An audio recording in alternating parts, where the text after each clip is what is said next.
Good evening, everybody. My name is Crystal. Welcome to my YouTube.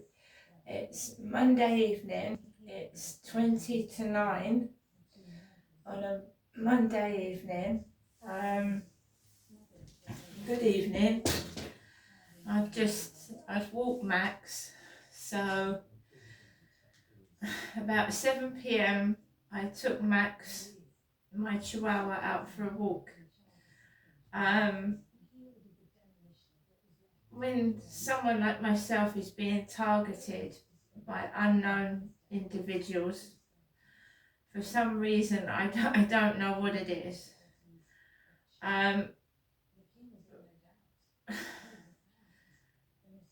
you feel, I wouldn't say scared, but wary of going outside, and not only for the safety of yourself but the safety of your pets. So not only when I go outside am I worried about myself and Max, I'm also worried about the safety of my 2 cats that are inside the flat while I'm outside. For anybody that's been following my channel, you will realise that I've had 2 cats go missing. My one cat, tortoiseshell cat called Nikki, just disappeared. I didn't even see or hear anything when my first cat disappeared. So when Nikki disappeared, I was inside my flat before she disappeared. I saw her. Then I went out with Max for a morning walk. It was at the weekend, and I usually am around the field for about half an hour to 45 minutes. And when I came back, I couldn't find her anywhere. I called my son up because it was my son's cat, and he gave it to me. And so I said, Nikki's gone missing. And he said, well, why don't you ask the neighbours if they've seen it? Look in all the cupboards and around the flats and see if you can find it. And I couldn't. And I searched up and down the road, and someone told me to put an ad on Facebook. Lost and found pets on Facebook. So I did. And then somebody contacted me on Facebook and said that they'd seen a cat around the Travelodge area of Rochester, and it was feeding on scraps. So I went up and around the Travelodge and around the back of it, and I could not see Nikki, and the bins were empty. There was nothing in them. So when my cat had gone missing for a week, I sort of lost hope and just carried on with every day of my life. And there was a cat, like a doppelganger of Nikki. So someone else had a tortoiseshell cat, and I thought it was mine. And I went up to it and I realised that it wasn't, because I've never seen Nikki climb a tree. This tortoiseshell was climbing a tree. So weeks went by, and I'd been getting mysterious messages off of sites. This was a pen pal site. A pen pal site, a random pen pal site. I was using it, and I just said to somebody, I've lost my cat, I'm really upset. And my buzzer rang, and it was the old lady downstairs saying that there's a cat underneath the car. She thought she'd found my cat. So I went downstairs, and my cat, after 4 weeks of going missing, was underneath this car, almost bald, and at death's door. She was thirsty, she was hungry, and she was like a feather. And I've got before and after pictures of what has happened to my cat. My cat will never be the same again. She'll never be the same again. She never will. Her legs got damaged, her body got damaged. She looked like she'd been ravaged by something as well. So she will never ever be the same again, ever. And from going from having a really glossy, fantastic coat, she's gone to having alopecia, patches of baldness. So that's what happened to my first cat that went missing. Harry was lucky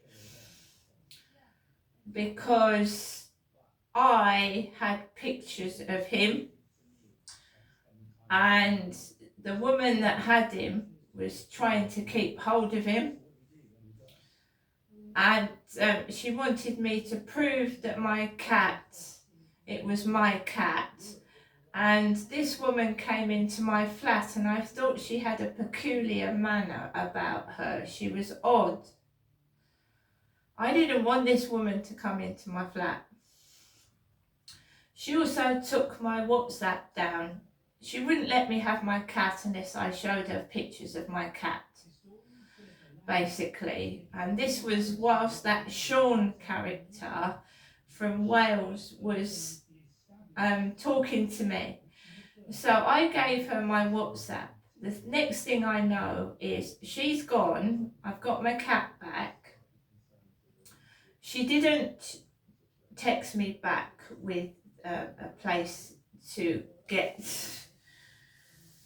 my cat microchipped. She said she was going to give me some information about help with my cat, where you can go to get free microchipping, but she didn't. All I got was Sean asking me for my WhatsApp so that he could have indecent images of myself, right? So I didn't give Sean my WhatsApp. So I've had 2 cats randomly go missing. So I'm obviously worried about not only my safety but the safety of my animals, because targeted individuals, sometimes their pets obviously get targeted as well, and members of the target's family too. So I told you that the neighbour next door had accused me of taking photographs of her, which I had not done. I was trying to have a walk with my dog, and when I do take videos, it's the videos of my walk. It's also videos for my safety, because if something happens and these people deny they've done something, the camera never lies. It is not illegal to film it or take photographs in public. It isn't. There's not a lot the police can do anyway. So this woman accuses me of taking photographs of her, and I'm quite willing for the police to go down my phone. I have no photographs of this woman at all. The videos I've got are of when I've needed it for evidence to give to the police, because as I said to the police today, that I believe the words that the neighbour is using is meant for me and not for the dog. Fucking move. That's not something you would say to a dog. So I don't want to have anything to do with these 2 individuals that are picking on me. I don't want to have anything to do with them. I just want to sit in my flat. So she was trying to instigate something, and I was right the way away from her, nowhere near her at all. She was the one that was trying to engage in conversation with me. What I should have done, when she said oi, like she was calling a dog again, was just ignore it and walk on. But I don't know what the hell's going on. I'm not a dog, I'm not somebody's property, and that was very distressing this afternoon. And I've just about had enough of it. I'm at the end of my tether. I'm just sick of it. Right? I've had enough. So at 7, I left the building and no sign of the neighbours, them or their dog. So I walked out of the building and walked across the road, and you're just hypersensitive, you know.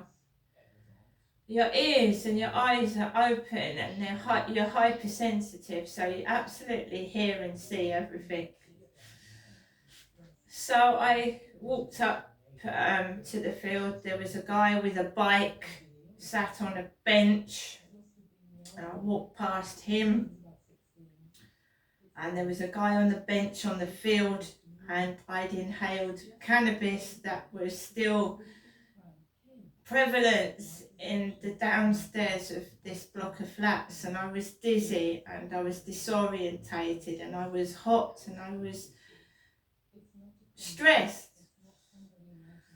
Luckily, I managed to walk around the field, and there was just a dad walking 2 children, and I wasn't anywhere near them. I was walking across the field away from them, and I managed to start walking back home, and there was a guy still on the bench. The guy with the bike was packing his things up and going. I tried to remain calm, cool and collected, and then when I got to the Rochester Riverside office, there was a decapitated pigeon on the floor with blood where his head was. So there was a decapitated pigeon by the Rochester Riverside office, which is a bird with its head cut off, or maybe his head had been ripped off by some dog. I haven't seen that for quite a while, and normally people practice witchcraft and they sacrifice small animals. So I'm not sure what that was. Maybe a dog had bitten this bird's head off and it was left there to frighten me. Who knows?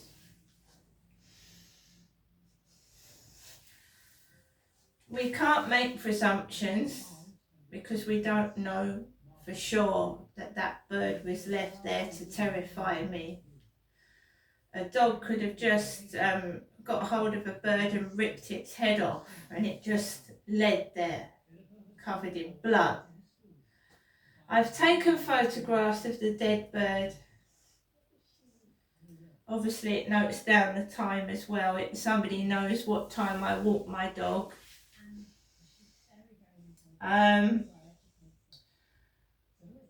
Totally quiet. When I came back, just normal everyday common garden noise, kids crying, and noise, just normal general noise. And as I was coming into the block of flats, there was a man with jeans on with a black bag. I was talking to my mother this afternoon and this morning, and I said, Mum, do you remember that big black bag you used to carry? You couldn't pick it up. It felt like you had bricks in it. So I was talking to my mum in the privacy of my flat about her big black handbag that she used to have, and the argument she had with my dad at Victoria Road, where my dad told the police he blacked out. And my mum said that my dad threatened to kill her, and the police brought my mum round to my flat, and when my dad, they had to almost break into Victoria Road and speak to my father, who said that he couldn't remember anything, that he blacked out. and I helped my mum walk back from my flat to Victoria Road, and she had to carry a massive, her bag felt like it had a ton of bricks in it.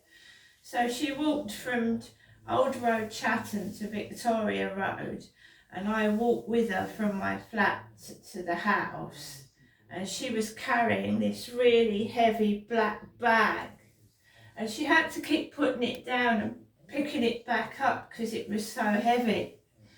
I took a black bag to Bluewater because I'd purchased that in Rochester High Street, and someone had thrown a black bag into the communal bin, and I don't take people's rubbish out of the bin when I can buy my own bag or whatever it is. Okay, so I did that. Well, it makes you think, doesn't it? You open up the rubbish and there's a perfectly decent handbag in the bin. And I've done it, throw things that I don't need in the bin. And some people, they call it dumpster surfing. They go through the bins looking for treasure. So someone had put a perfectly decent handbag in the rubbish that was obviously completely empty, although I didn't take it out of the rubbish to look in it, because you don't know what something's got on it. If I haven't got gloves on, I'm not gonna touch dirty rubbish, am I? If I'm not wearing gloves. So I took a black bag to Bluewater when I was going out for the day with my son. Not because I was Jennifer, but because I'd purchased this bag in Rochester High Street, and it was spacious and it looked trendy with zips on. I've got green bags. I've got pound shop bags. I've got Garfield bags. I've got furry bags. I've got bags all over the place. Next time I go out with my son, maybe I should take a backpack or I've got all sorts of bags. Women have bags. That's not uncommon, is it? So now we've got these people wearing jeans like my mother, carrying black bags. Now, my mum hasn't got any sons. Jennifer has no sons. I'm the only surviving child out of my mother's children. My brother is dead. So when they try and mimic my mum, it's ridiculous. Because my mum has no sons. So the whole thing is, they're trying to instigate trouble because my mother Jennifer has a mental health illness, and you can tell the difference between my son and me, and my mum and me, completely different people, right? So I'm not Jennifer. I think I've made that clear. And why are they doing it? Because they've been sexually abusing me over a number of years. I have been terribly sexually abused by several men over the years. And when these men have done despicable things to me, and I report it to the police, then they can turn around and say, oh, they abused Jennifer and she's nuts. And my dad was taking me to these caravan parks and sexually assaulting me. And then when I was making statements to the police, either they were doing it on purpose, they were making out that I was my mother who had a mental health illness. That's what they've been doing. And now they are trying to intimidate and frighten me to shut my mouth. And I believe maybe that bird was placed there at that specific time. I was walking my dog to scare the shit out of me.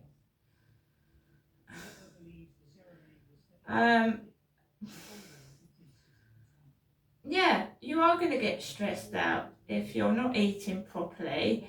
If you're not getting enough sleep, you're going to get stressed out, and you are going to lose it. And when that woman accused me of taking photographs of her, and I thought, are you crazy? Why would I want to take photographs of you? Who the hell do you think you are? Really? And I should have laughed and walked on. And I thought, yeah, you come over here and you try and get hold of my camera, then I'm going to call 999. Not that I was worried about showing her my phone, because there was nothing on there of herself. But I don't want somebody near me touching my property or me. I don't want someone invading my space. So after gathering some information on the internet, it says that you need to expose these people, otherwise it's going to get worse. So I've reported it. Otherwise it says they think they can get away with it and it will get worse, so I've reported it. And I've gone out after reporting it, and I held my head up high and I held it together. Otherwise they're going to keep doing it and it's going to get worse. And it's sexual abuse, it's sexual bullying, scattering cannabis about the building, making me feel giddy and unwell, and then I'm susceptible to being sexually abused and robbed, basically. And maybe Max could run off. If I'm under the influence of drugs, second-hand drugs, Max could run off, or they could harm my dog. The cannabis has been reported to the police several times. I think the landlord is well aware of drug use in this building. But there's not a lot you can do, because cannabis, you smell it. It's not something you can take a picture of, is it? Anyway, I've been out, I've come back, I'm watching YouTube videos, I've locked my door, and I keep this against the back of the door, this, so that if anyone tries to get in, then they're going to have to get through this first. I have to live like this now. So that's against the door.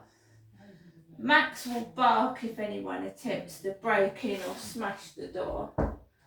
I've got a spy camera there. So we'll see what happens next. But to me, his behaviour, especially next door, is not acceptable. See you later.